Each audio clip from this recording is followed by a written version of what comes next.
ನಮಸ್ಕಾರ, ಎಲ್ಲರೂ ಹೇಗಿದ್ದೀರಾ? Welcome back to my YouTube channel. ನಾನು ಡೈಲಿ ಬ್ಲಾಗ್ ಮಾಡೋಣ ಅಂತ ವಿಡಿಯೋ ಸ್ಟಾರ್ಟ್ ಮಾಡಿದ್ದೀನಿ. ರೆಗ್ಯುಲರ್ ಆಗಿ ವಿಡಿಯೋಸ್ ಪೋಸ್ಟ್ ಮಾಡೋಣ ಅಂತ ಅಂದ್ಕೊಂಡಿದ್ದೀನಿ. ಯಾಕಂದರೆ ಪಾಪು ಇರೋದ್ರಿಂದ ನನಗೆ ಸ್ವಲ್ಪ ಕಷ್ಟ ಆಗ್ತಿದೆ ವಿಡಿಯೋಸ್ ರೆಕಾರ್ಡ್ ಮಾಡಿ ಎಡಿಟ್ ಮಾಡಿ ಅಪ್ಲೋಡ್ ಮಾಡೋದಕ್ಕೆ. ಸೊ ಹಾಗಾಗಿ ಇಷ್ಟು ದಿನ ರೆಗ್ಯುಲರಾಗಿ ಅಪ್ಲೋಡ್ ಮಾಡೋಕ್ಕಾಗ್ತಾ ಇರಲಿಲ್ಲ. ಇನ್ಮೇಲೆ ರೆಗ್ಯುಲರಾಗಿ ವೀಡಿಯೋಸ್ ಅಪ್ಲೋಡ್ ಮಾಡೋಣ ಅಂತ ಅಂದ್ಕೊಂಡಿದ್ದೀನಿ. ಆ್ಯಂಡ್ ಇವತ್ತು ಸ್ಯಾಟರ್ಡೇ. ನನ್ನ ಮಗ ನೋಡಿ ಫುಲ್ ತರಲೆ ಮಾಡ್ತಾನೆ. ಅಂದರೆ ಅವ್ರ ಅಮ್ಮಮ್ಮ ಗೋಳಿಕೋತಾ ಇದ್ದಾನೆ. ಅವ್ರು ಹೂವು ಕಟ್ತಾ ಇದ್ದಾರೆ, ಅವ್ರಿಗೆ ಹೂವು ಕಟ್ಟಕ್ಕೆ ಬಿಡ್ತಾಯಿಲ್ಲ. ಹೋಗಿ ಹೋಗಿ ಹೋಗಿ ಅದನ್ನೆಲ್ಲ ಎಳ್ದಾಡ್ತಾ ಇದ್ದಾನೆ. ಅವ್ನು ನೋಡೋದಕ್ಕೆ ಒಂದು ಖುಷಿ ಆಗುತ್ತೆ. ನಾವು ಇವಾಗಲೂ ನೆನೆಸ್ಕೊತಾ ಇರ್ತೀವಿ. ನನ್ನ ಮಗ ಹುಟ್ಟೋದಕ್ಕೂ ಮುಂಚೆ ನಾನು ಪ್ರೆಗ್ನೆಂಟ್ ಅಂತ ಗೊತ್ತಾದಾಗ ನನ್ನ ಹಸ್ಬೆಂಡ್ ಚೆಕಪ್ಗೆ ಅಂತ ಕರ್ಕೊಂಡೋಗಿದ್ರು. ಫಸ್ಟ್ ಮಂತ್ ಸ್ಕ್ಯಾನಿಂಗಲ್ಲಿ ಒಂದು ಚಿಕ್ಕ ಇದು ಹಿಂಗೆ ಜಂಪ್ ಮಾಡ್ತಾ ಇತ್ತು. ಅದನ್ನ ನೋಡ್ಬಿಟ್ಟು ಬಂದು ನನ್ನ ಹಸ್ಬೆಂಡಿಗೆ ಹೇಳಿದ್ದೆ, ಅಪ್ಪು ಹಿಂಗೆ ಅಂತ. ಅವರು ಇವತ್ತಿಗೂ ನೆನೆಸ್ಕೊಂಡು ಹೇಳ್ತಾ ಇರ್ತಾರೆ, ಚಿನ್ನು ನೀನು ಅವತ್ತು ಹಂಗೆ ಅಂದಿದ್ದಲ್ಲ, ಅದು ಇನ್ನೂ ನೆನಪಿದೆ ನನಗೆ. ಇವತ್ತಾಗಲೇ ನೋಡಿ ಎಷ್ಟು ದೊಡ್ಡವನಾಗ್ಬಿಟ್ಟಿದ್ದಾನೆ ಇವನು ಅಂತ. ಎಷ್ಟು ಬೇಗ ಟೈಮ್ ಹೋಯ್ತು ಅನ್ನೋದೇ ಗೊತ್ತಾಗ್ತಾಯಿಲ್ಲ. ಆಗಲೇ ಎಷ್ಟು ದೊಡ್ಡವನಾಗ್ಬಿಟ್ಟಿದ್ದಾನೆ. ಮನೇಲಿ ಎಲ್ರಿಗೂ ತೊಂದರೆ ಕೊಟ್ಕೊಂಡು ತರಲೆ ಮಾಡಿಕೊಂಡು ಅವ್ರ ಅಮ್ಮಮ್ಮಗಂತೂ ಚೆನ್ನಾಗಿ ಗೋಳಿಕೋತಾನೆ ನೋಡಿ.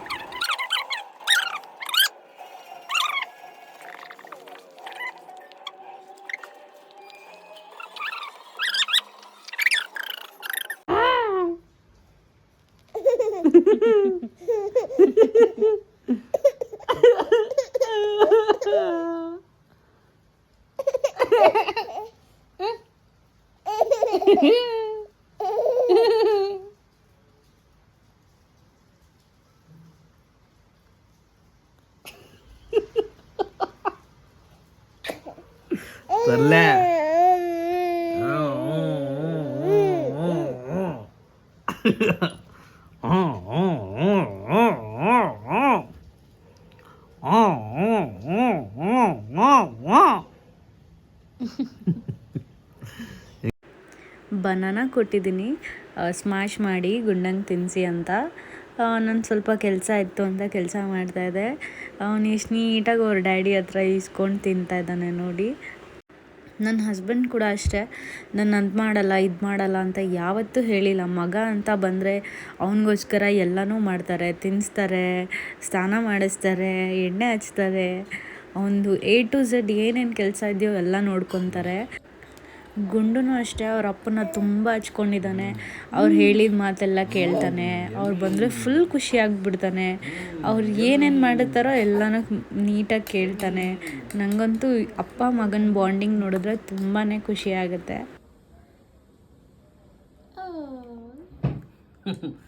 ಫುಲ್ಲು ಸ್ಪೂನ್ ಪೂರ್ತಿ ತುಂಬಿಸಿದ್ರೆ ಅವ್ನಿಗೆ ಎಷ್ಟು ಬೇಕೋ ಅಷ್ಟು ಇದು ಹೇಳ್ಕೊತಾನೆ. ನಾವಿಲ್ಲ ಅವನಿಗೆ ಕೊಡ್ತಾ ಇರೋದು ಏಲಕ್ಕಿ ಬಾಳೆಹಣ್ಣು. ಸಮ್ಟೈಮ್ಸ್ ನಾವು ಈ ಥರ ಫೀಡ್ ಮಾಡಬೇಕು. ಇಲ್ಲಾಂದರೆ ಒಂದು ಬಾಳೆಹಣ್ಣು ಕೊಟ್ಟರೆ ಅವನೇ ತೊಗೊಂಡು ಕಚ್ಕೊಂಡು ಆ ಬಾಯಲ್ಲೆಲ್ಲ ಹಗ್ದು ತಿಂತಾನೆ. ಸಮ್ಟೈಮ್ಸ್ ಈ ಥರ ಸ್ಮ್ಯಾಶ್ ಮಾಡಿ ಕೊಡ್ತೀನಿ. ಇವತ್ತು ಭೀಮನ ಅಮಾವಾಸ್ಯೆ. ಸೊ ಹಾಗಾಗಿ ನನ್ನ ಹಸ್ಬೆಂಡ್ಗೆ ಪೂಜೆ ಮಾಡಬೇಕು ಮನೇಲಿ ಅಂತ ಅಂದ್ಕೊಂಡಿದ್ದೀನಿ. ಅದಕ್ಕೂ ಮುಂಚೆ ಗುಂಡಂಗೆ ಸ್ನಾನ ಮಾಡಿಸ್ಬೇಕಾಗಿತ್ತು. ಸೊ ಹಾಗಾಗಿ ಎಣ್ಣೆ ಎಲ್ಲ ಮಿಕ್ಸ್ ಮಾಡಿ ಅವನಿಗೆ ಆಯಿಲ್ ಮಸಾಜ್ ಮಾಡಿ ಸ್ನಾನ ಮಾಡಿಸ್ಬೇಕು. ಕಾಂಚನ ಆಂಟಿ ಮತ್ತು ಅವ್ರ ಹಸ್ಬೆಂಡ್ ನನ್ನ ಮಗನಿಗೆ ಆಯಿಲ್ನ ಕೊಟ್ಟು ಕಳಿಸಿದ್ರು. ಎಳ್ಳೆಣ್ಣೆ, ಹಲ್ಲೆಣ್ಣೆ ಮತ್ತು ಕೊಬ್ಬರಿ ಎಣ್ಣೆ, ಉಟ್ಪ್ರೆಸ್ಡ್ ಆಯಿಲ್ ನ್ಯಾಚುರಲಾಗಿ ತಂದು ಅವನಿಗೆ ಕೊಡಿ, ಅವನಿಗೆ ಮಸಾಜ್ ಮಾಡೋದಕ್ಕೆ ಯೂಸ್ ಮಾಡಿ ಅಂತ ಕೊಟ್ಟು ಕಳಿಸಿದ್ರು. ನಮಗಂತೂ ತುಂಬಾ ಖುಷಿ ಆಯಿತು. ಅವರು ಗುಂಡನ್ನ ನೋಡ್ಕೊಳ್ಳೋದಾಗಲಿ, ಪ್ರೀತಿಯಿಂದ ಅವನಿಗೆ ಈ ಥರ ಎಲ್ಲ ಮಾಡೋದು ನೋಡಿದ್ರೆ ನಂಗೆ ತುಂಬಾ ಖುಷಿಯಾಗುತ್ತೆ. ಯಾರು ಸಂಬಂಧಿಕರು ಇಲ್ಲ ಅಂತ ನಾವು ಬೇಜಾರೇ ಮಾಡ್ಕೊಳ್ಳೋಂಗಿಲ್ಲ. ಯಾಕಂದರೆ ಸಂಬಂಧಿಕರು ಆಗ್ತಾರೋ ಇಲ್ವೋ ಗೊತ್ತಿಲ್ಲ, ಒಳ್ಳೆ ಫ್ರೆಂಡ್ಸು, ಫ್ಯಾಮಿಲಿ ಆಗೇ ಆಗ್ತಾರೆ. ಅವರು ನಮ್ಮ ಮೇಲೆ ಇಟ್ಟಿರೋ ಪ್ರೀತಿಗೆ ನಾವು ಸಾಯೋವರೆಗೂ ಚಿರಋಣಿಯಾಗಿರ್ತೀವಿ. ಅದರಲ್ಲೂ ನನ್ನ ಮಗಂಗೆ ಅವ್ರು ತೋರಿಸೋ ಪ್ರೀತಿ ಅಂತೂ ನನಗೆ ತುಂಬಾ ಇಷ್ಟ ಆಗುತ್ತೆ. ನನಗೆ ಅವ್ರು ಹೇಗೆ ಇದನ್ನೆಲ್ಲ ವಾಪಸ್ ತೀರಿಸ್ಬೇಕು ಅನ್ನೋದೇ ಗೊತ್ತಾಗೋದಿಲ್ಲ. ಥ್ಯಾಂಕ್ ಯು ಅಂಕಲ್ ಆಂಟಿ ನಮ್ಮ ಮೇಲೆ ಇಷ್ಟೊಂದು ಪ್ರೀತಿ ಇಟ್ಟಿರೋದಕ್ಕೆ. ಗುಂಡಂಗೆ ಬಾಟಲ್ ಬೇಕು ಇವಾಗ ಆಟಾಡೋದಕ್ಕೆ, ಅದನ್ನು ಕೊಡ್ತಾಯಿಲ್ಲ ಅಂದ್ಬಿಟ್ಟು ಅಳ್ತಾ ಇದ್ದಾನೆ. ಅವನಿಗೆ ಆಯಿಲ್ ಮಸಾಜ್ ಮಾಡಬೇಕಾದ್ರೆ ಯಾವ್ಯಾವ ಎಣ್ಣೆ ಯೂಸ್ ಮಾಡ್ತೀನಿ ಅಂತ ಹಿಂದಿನ ವೀಡಿಯೋಸಲ್ಲಿ ಅಪ್ಲೋಡ್ ಮಾಡಿದ್ದೀನಿ, ಬೇಕಾದರೆ ನೀವು ಹೋಗಿ ನೋಡ್ಬೋದು. ಇವಾಗ ಹರಳೆಣ್ಣೆ, ಎಳ್ಳೆಣ್ಣೆ ಮತ್ತು ಕೊಬ್ಬರಿ ಎಣ್ಣೆ ಮೂರೂ ಬೆಚ್ಚಗೆ ಮಾಡ್ಕೊತಾ ಇದ್ದೀವಿ. ಅದು ಸ್ವಲ್ಪ ಆರಿದ ಮೇಲೇ ಅವನಿಗೆ ಹಚ್ಚೋದು. ಫಸ್ಟು ಗುಂಡಂಗೆ ಸ್ನಾನ ಆದಮೇಲೆ ನಾನು ಸ್ನಾನ ಮಾಡ್ಕೊಳ್ಳೋದು, ಯಾಕಂದರೆ ಇವನಿಗೆ ಸ್ನಾನ ಮಾಡಿಸೋ ಅಷ್ಟರಲ್ಲಿ ನಾನೇ ಫುಲ್ ನೆಂದೋಗ್ಬಿಟ್ಟಿರ್ತೀನಿ. ಸೊ ಹಾಗಾಗಿ ಫಸ್ಟ್ ಏನೇ ಇದ್ದರೂ ನನ್ನ ಮಗಂದು, ಅದಾದಮೇಲೆ ನಾನು ಮಾಡ್ಕೊಳ್ಳೋದು. ಕೆಲವೊಂದು ಸಲ ನಾನು ಸ್ನಾನ ಮಾಡಿಸ್ತೀನಿ, ಕೆಲವೊಂದು ಸಲ ಅಮ್ಮ ಸ್ನಾನ ಮಾಡಿಸ್ತಾರೆ. ಇವತ್ತು ಅಮಾವಾಸ್ಯೆ ಆಗಿರೋದ್ರಿಂದ ಅಮ್ಮ ನಾನು ಅಡುಗೆ ಮಾಡ್ತಾಯಿರ್ತೀನಿ, ಸ್ವಲ್ಪ ಗುಂಡಂಗೆ ಮಾಡಿಸು ಅಂದರು, ಹಾಗಾಗಿ ನಾನು ಮಾಡಿಸ್ತಾ ಇದ್ದೀನಿ. ಎವ್ರಿ ಟೈಮ್ ಅಮ್ಮನೇ ಜಾಸ್ತಿ ಮಾಡಿಸೋದು ಅವನಿಗೆ ಸ್ನಾನ ಎಲ್ಲ. ಬಟ್ ನಾನು ಕಲ್ತಿದ್ದೀನಿ ಅವನಿಗೆ ಸ್ನಾನ ಮಾಡಿಸೋದು, ಮಸಾಜ್ ಮಾಡೋದು ಎಲ್ಲನೂ, ಯಾಕಂದರೆ ಎಮರ್ಜೆನ್ಸಿಗೆ ತುಂಬ ಬೇಕಾಗುತ್ತೆ ಅಂತ. ಸ್ನಾನ ಮಾಡಿಸ್ಬೇಕಾದ್ರೆ ಅವನ ಜೊತೆ ಆಟ ಆಡಿಕೊಂಡು ಅವನ್ನ ಮುದ್ದಾಡಿಕೊಂಡು ಮಾಡಿಸ್ತೀನಿ. ಹಾಗಾಗಿ ಅವನು ಆರಾಮಾಗಿ ನಕ್ಕೊಂಡು ಮಾಡಿಸ್ಕೊತಾನೆ.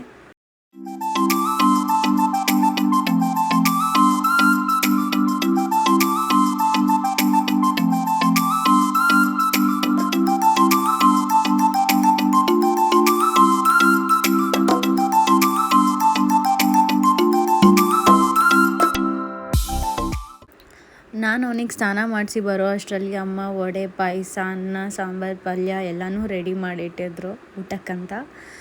ಇಲ್ಲಿ ನನ್ನ ಹಸ್ಬೆಂಡ್ ಕೂಡ ಸ್ನಾನಕ್ಕೆ ಹೋಗ್ತಿದ್ದಾರೆ, ಅದಕ್ಕೆ ಅವ್ರಿಗೂ ಸ್ವಲ್ಪ ತಲೆಗೆ ಎಣ್ಣೆ ಹಾಕ್ತಾಯಿದ್ದೀನಿ. ಗುಂಡಂಗೆ ಯೂಸ್ ಮಾಡಿರೋ ಆಯಿಲ್ನೇ ಅವ್ರಿಗೂ ಯೂಸ್ ಮಾಡ್ತಾಯಿದ್ದೀನಿ.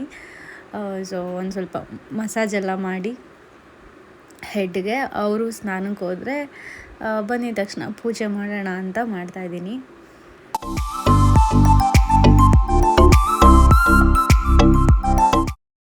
ನಾವು ಮದುವೆ ಆಗಿ 2 ವರ್ಷ ಆಯ್ತಾ ಬಂತು. ಇದು ನಾವು 2ನೇ ವರ್ಷದ ಭೀಮನ ಅಮಾವಾಸ್ಯೆ ಸೆಲೆಬ್ರೇಟ್ ಮಾಡ್ತಾಯಿದ್ದೀವಿ. ಈ ಪೂಜೆ ಏನಕ್ಕೆ ಮಾಡ್ತಾರೆ ಅಂದರೆ ಗಂಡನ ಆಯುಷ್ಯ, ಆರೋಗ್ಯ ವೃದ್ಧಿ ಆಗಲಿ ಅಂತ. ಇದ್ರ ಬಗ್ಗೆ ನನಗೆ ತಿಳಿದಿರೋ ಒಂದು ಕತೆ ಇದೆ, ಅದನ್ನು ನಾನು ನಿಮ್ಮ ಹತ್ರ ಶೇರ್ ಮಾಡ್ಕೋಬೇಕು ಅಂತ ಅಂದ್ಕೊತೀನಿ. ಒಂದು ಊರಲ್ಲಿ ಒಬ್ಬರು ತಂದೆ, ತಾಯಿ, ಮಗ ಮತ್ತು ಮಗಳು ಇರ್ತಾರೆ. ಮಗ ದೊಡ್ಡವನು, ಮಗಳು ಚಿಕ್ಕವಳು. ತಂದೆ ತಾಯಿ ಅಂದ್ಕೊತಾರೆ ನಾವು ಕಾಶಿ ಪ್ರವಾಸಕ್ಕೆ ಹೋಗೋಣ ಅಂತ.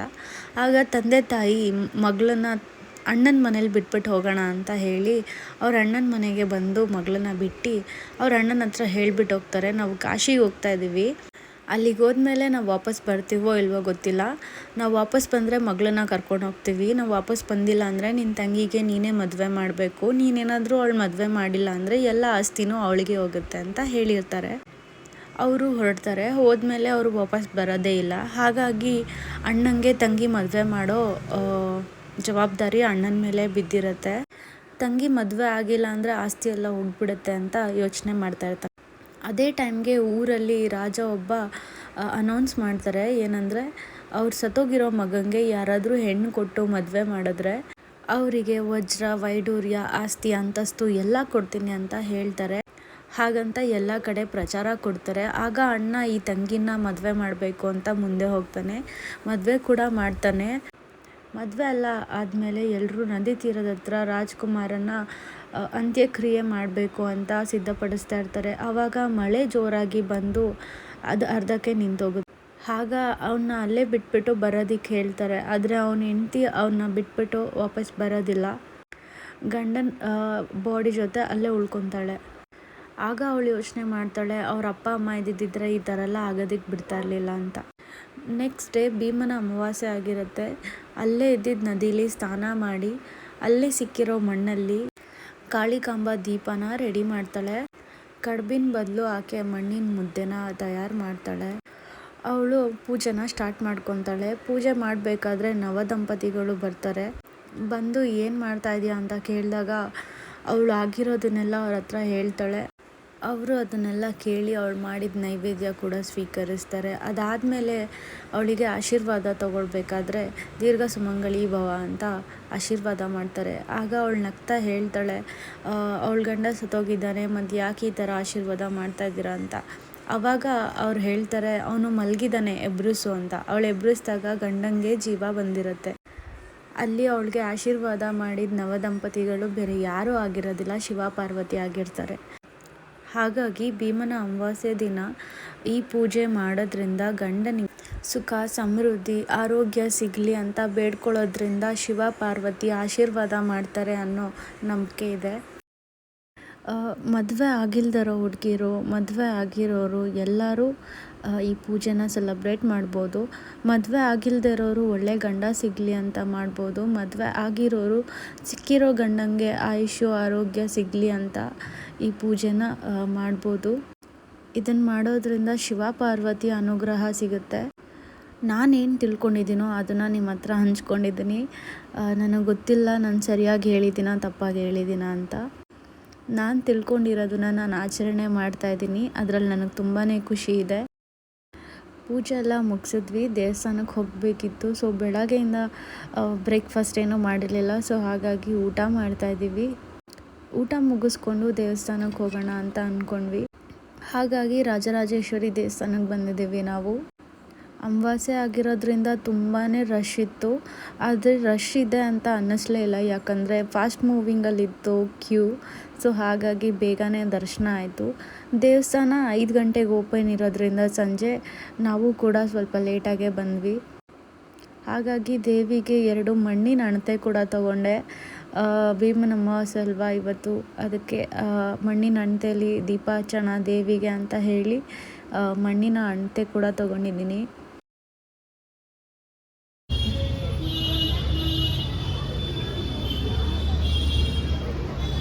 ಗುಣಣ್ಣ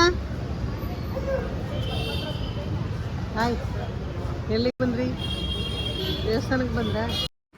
ಇಲ್ಲಿ ದೀಪ ಹಚ್ಚೋದಕ್ಕೆ ಅಂತ ಸಪ್ರೇಟಾಗಿ ಜಾಗ ಇದೆ, ಅಲ್ಲಿ ಬಂದು ದೀಪ ಹಚ್ತಾ ಇದ್ದೀವಿ ತಾಯಿ ರಾಜರಾಜೇಶ್ವರಿಗೆ. ನನ್ನ ಹಸ್ಬೆಂಡ್ ಕೂಡ ಅಷ್ಟೇ ನನ್ನ ಕರ್ಕೊಂಡು ಬಂದರು. ನಾನು ಹಿಂಗೆ ಹೋಗಬೇಕು ಅಂದಿದ ತಕ್ಷಣ ಕರ್ಕೊಂಡು ಬಂದರು. ಲಾಸ್ಟ್ ಇಯರ್ ಕೂಡ ಸೇಮ್ ಇದೇ ದೇವಸ್ಥಾನಕ್ಕೆ ಬಂದಿದ್ವಿ. ಭೀಮನ ಅಮಾವಾಸ್ಯೆ ದಿನವೇ ಪೂಜೆ ಎಲ್ಲ ಮಾಡಿ ಈ ವರ್ಷ ಕೂಡ ಬಂದಿದ್ದೀವಿ ಫ್ಯಾಮಿಲಿ ಸಮೇತ. ನನಗೆ ನನ್ನ ಹಸ್ಬೆಂಡ್ ಸಿಕ್ಕಿರೋದು ಪುಣ್ಯ ಅಂತಲೇ ಅನ್ಕೋತೀನಿ. ಯಾಕಂದರೆ ನನ್ನ ತಂದೆ ಹೇಗೆ ನೋಡ್ಕೊತಿದ್ರೋ, ಅವರಿದ್ದರೆ ಎಷ್ಟು ಚೆನ್ನಾಗಿ ನೋಡ್ಕೊತಿದ್ರೋ ಅದೇ ಥರ ನೋಡ್ಕೊತಾರೆ. ಅವ್ರು ಕೊಡೋ ಅಷ್ಟು ಪ್ರೀತಿ ಬೇರೆ ಯಾರೂ ಕೊಡೋದಕ್ಕೆ ಸಾಧ್ಯ ಇಲ್ಲ. ಅವ್ರ ಬಗ್ಗೆನೂ ಅಷ್ಟು ಕೇರ್ ಮಾಡೋದಿಲ್ಲ. ಬಟ್ ನಾನು ಅಂದರೆ ಅಷ್ಟು ಪ್ರೀತಿ ತೋರಿಸ್ತಾರೆ, ಅಷ್ಟು ಕಾಳಜಿ ಮಾಡ್ತಾರೆ. ನನಗೇನಾದರೂ ಆದರೆ ಅವ್ರು ಸಹಿಸ್ಕೊಳ್ಳೋದೇ ಇಲ್ಲ. ನನಗೆ ಯಾರಾದರೂ ಹರ್ಟ್ ಮಾಡಿದ್ರೆ ಅವರು ಅದನ್ನು ಆಕ್ಸೆಪ್ಟೇ ಮಾಡೋದಿಲ್ಲ. ಏನು ಕಷ್ಟ ಇದ್ದರೂ ಅದನ್ನು ಸಾಲ್ವ್ ಮಾಡ್ತಾರೆ, ಜೊತೆ ಕೂತ್ಕೊಂಡು ಅರ್ಥ ಮಾಡ್ಕೊತಾರೆ. ನಮ್ಮ ತಂದೆನೇ ಇವ್ರನ್ನ ನಮಗೋಸ್ಕರ ಕಳಿಸಿದ್ದಾರೆ ಅನ್ನೋ ಅಷ್ಟು ಪ್ರೀತಿ ಕೊಟ್ಟು ನೋಡ್ಕೊತಾ ಇದ್ದಾರೆ. Touch wood. ಕೆಲವರು ನಾವು ಚೆನ್ನಾಗಿರೋದನ್ನು ನೋಡಿ ಸಹಿಸ್ಕೊಳ್ಳೋಕ್ಕಾಗದೆ ಅದನ್ನು ಹಾಳು ಮಾಡೋಕ್ಕೆ ಕೂಡ ಪ್ರಯತ್ನ ಮಾಡಿದ್ದಾರೆ. ಆದರೆ ಅದನ್ನೆಲ್ಲ ಮೇಲೊಬ್ಬ ಇರ್ತಾನೆ, ನೋಡ್ತಾ ಇರ್ತಾನೆ ಅನ್ನೋದನ್ನ ಮರೆತುಬಿಟ್ಟಿರ್ತಾರೆ. ದರ್ಶನ ಎಲ್ಲ ಮುಗಿಸ್ಕೊಂಡು ನಾವು ಮನೆಗೆ ಹೊರಟ್ವಿ.